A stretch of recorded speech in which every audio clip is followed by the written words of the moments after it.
Hi, good morning from Ayodhya. ನಾವಿವತ್ತು ರಾಮನ ಜನ್ಮಭೂಮಿ ಅಯೋಧ್ಯೆಯಲ್ಲಿದ್ದೀವಿ. ಬೆಳಿಗ್ಗೆ 5:30 ಇವಾಗ. ನೋಡಿ ಎಷ್ಟು ಬೆಳಕಾಗ್ಬಿಟ್ಟಿದೆ. ಅಯೋಧ್ಯೆಯಲ್ಲಿ ನೋಡೋದಕ್ಕೆ ಹನುಮಾನ್ ಗಡಿ ಇದೆ, ಕನಕ ಭವನ್ ಇದೆ, ದಶರಥ್ ಮಹಲ್ ಇದೆ, ಜೊತೆಗೆ ರಾಮನ ಅರಮನೆ ಇದೆ, ಸರಾಯು ನದಿ ಇದೆ, ನೋಡೋದಕ್ಕೆ ಸಿಕ್ಕಾಪಟ್ಟೆ ಇದೆ. ಇದೆಲ್ಲವನ್ನ ತೋರಿಸ್ತೀನಿ. ಅಯೋಧ್ಯೆನ ಎಕ್ಸ್ಪ್ಲೋರ್ ಮಾಡೋಣ ಇವತ್ತು. ಆದ್ರೆ ಅದಕ್ಕಿಂತ ಮೊದಲು ಪ್ರಯಾಗ್ರಾಜಲ್ಲಿರೋ ತ್ರಿವೇಣಿ ಸಂಗಮನ ನೋಡ್ಕೊಂಡು ಬನ್ನಿ. ವಾರಣಾಸಿಯಿಂದ ತ್ರಿವೇಣಿ ಸಂಗಮ್ 126 ಕಿಲೋಮೀಟರ್ ಇದೆ. ಸುಮಾರು 2.5 ಗಂಟೆ ತಗೊಳ್ಳುತ್ತೆ. ನಾವು ರೀಚ್ ಆಗಿದ್ದು ಮಠ ಮಧ್ಯಾಹ್ನ. ಉರಿ ಬಿಸಿಲು, ಹೀಟ್ ವೇವ್ ಅಲರ್ಟ್ ಕೂಡ ಬಂದಿತ್ತು. ಅಂತೂ ಒಂದು ಬೋಟನ್ನ ಬುಕ್ ಮಾಡಿ ನದಿಗೆ ಇಳಿದೇ ಬಿಟ್ವಿ. ಇದೆ ತ್ರಿವೇಣಿ ಸಂಗಮ್. ಗಂಗಾ, ಯಮುನಾ ಮತ್ತು ಸರಸ್ವತಿ ನದಿ ಸೇರೋ ಜಾಗ. ಇಲ್ಲಿ ಗೈಡ್ ಹೇಳೋ ಪ್ರಕಾರ ಗಂಗಾ ನದಿಯ ನೀರು ಸ್ವಲ್ಪ ಮಣ್ಣಿನ ಬಣ್ಣದಲ್ಲಿ ಕಾಣಿಸುತ್ತೆ. ಯಮುನಾ ನದಿ ನೀರು ಸ್ವಲ್ಪ ನೀಲಿ ಮತ್ತೆ ಹಸಿರು ಶೇಡ್ನಲ್ಲಿ ಕಾಣಿಸುತ್ತೆ. ಆ್ಯಂಡ್ ಸರಸ್ವತಿ ಇಲ್ಲಿ ಕಾಣಿಸೋದಿಲ್ವಂತೆ, ಯಾಕಂದ್ರೆ ಸರಸ್ವತಿ ನದಿ ಕೆಳಗಡೆ ಹರಿಯತ್ತಂತೆ.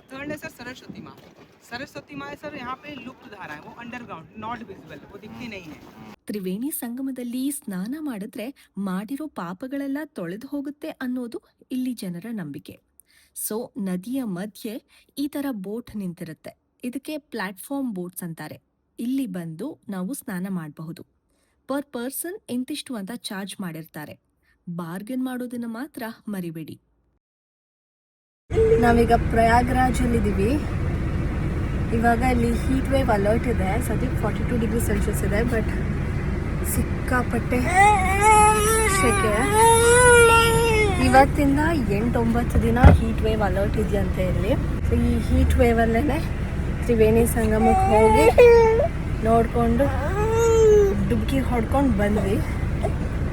Hello, good morning. ನಾವಿವತ್ತು ರಾಮನ ಜನ್ಮಭೂಮಿ ಅಯೋಧ್ಯೆಯಲ್ಲಿದ್ದೀವಿ. ರಾಮ ಮಂದಿರದ ಗೇಟ್ಸ್ ಬೆಳಿಗ್ಗೆ 6 ಗಂಟೆಗೆ ಶಾರ್ಪ್ ಆಗಿ ಓಪನ್ ಆಗುತ್ತೆ. ಇಲ್ಲಿ ಹಿರಿಯರಿಗೆ ವೀಲ್ ಚೇರ್ ಫೆಸಿಲಿಟಿ ಕೂಡ ಸಿಗುತ್ತೆ. ಅದು 6:30 ಸ್ಟಾರ್ಟ್ ಆಗುತ್ತೆ. ನಾವು ರೀಚ್ ಆಗಿದ್ದು 5:30ಗೆನೆ. ಬಟ್ ಆಲ್ರೆಡಿ ಜನಸಾಗರನೇ ಇತ್ತು.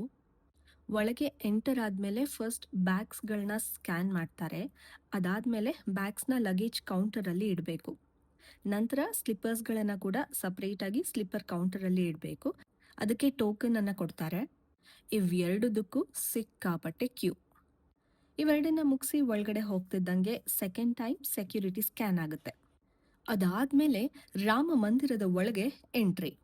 ನಿಜ ಹೇಳಬೇಕಂದ್ರೆ ಅದು ದೇವಸ್ಥಾನಕ್ಕಿಂತ ರಾಮನ ನಿಜವಾದ ಅರಮನೆ ಅಂತಾನೆ ಅನ್ನಿಸ್ತಿತ್ತು. ಪ್ರತಿ ಕಾರ್ವಿಂಗ್ ಕೂಡ ತುಂಬ ಇಂಟ್ರಿಕೇಟ್ ಆಗಿ ಮಾಡಿದ್ರು.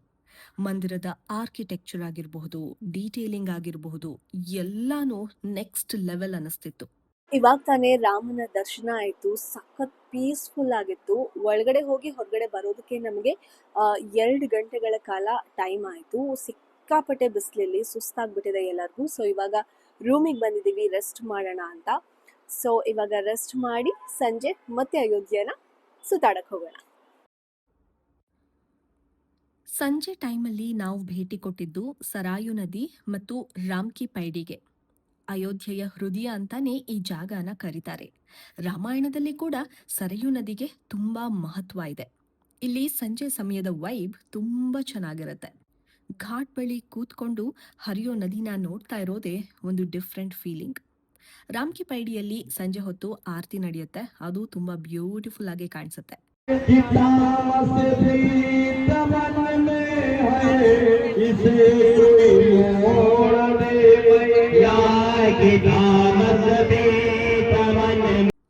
ಮುಂದೆ ನಾವು ವಿಸಿಟ್ ಮಾಡಿದ್ದು ದಶರಥ ಮಹಲ್.